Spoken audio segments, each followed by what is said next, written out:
రాష్ట్రీయ స్వయం సేవక్ సంఘ్ ఆధ్వర్యంలో జరిగిన హిందూ సమ్మేళన కార్యక్రమంలో భాగంగా వెనుకొండ రవి కామెడీ శాస్త్రుల బృందం ప్రదర్శించిన మార్పు కోసం దృశ్య రూపకం ప్రజాదరణ పొంది విశేష స్పందన లభించింది.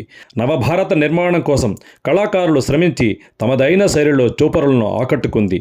ముఖ్య అతిథిగా విచ్చేసిన ప్రభు రాధా మనోహర్ దాస్ ప్రసంగిస్తూ మా ముందు చేయాలి కనుల విందు, ఇటువంటి కార్యక్రమాలు జరుగుతాయి మున్ముందు, you are writer and fighter అని రచయిత దర్శకులు వెనుకొండ రవిని అభినందిస్తూ చమత్కరించారు.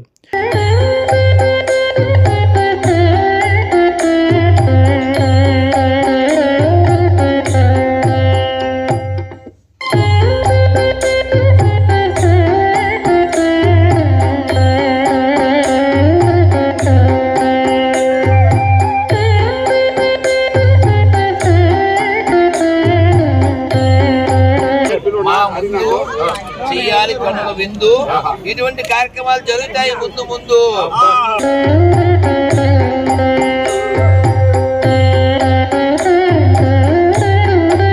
అనంతరం కళాకారులకి జ్ఞాపకాలు అందించి సత్కరించారు.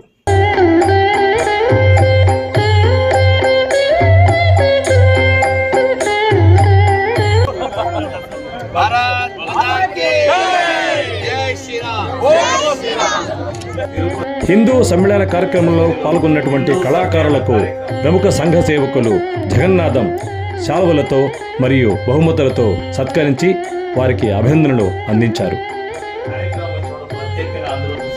దీంట్లో ముఖ్యమైన కార్యక్రమం అంటే కట్టు బొట్టు జడ అనే సాంప్రదాయం సంబంధించిన మహిళ గురించి చేసిన కార్యక్రమం చాలా చక్కగా నచ్చింది. అదే విధంగా చిల్లా బల్లా అయిపోయినటువంటి కుటుంబం ఈ రోజు అత్త మామ తమ్ముడు అన్న బామర్ది అవ్వ తాత ఉండే కుటుంబం విచ్చిలివిడిగా అయిపోయింది. కుటుంబం ఎలా ఉంటే బాగుంటుంది దానిపైన చేసిన రెండో కార్యక్రమం చాలా బాగుంది. Reporter comedy Shastri, super news 3 Tirupati.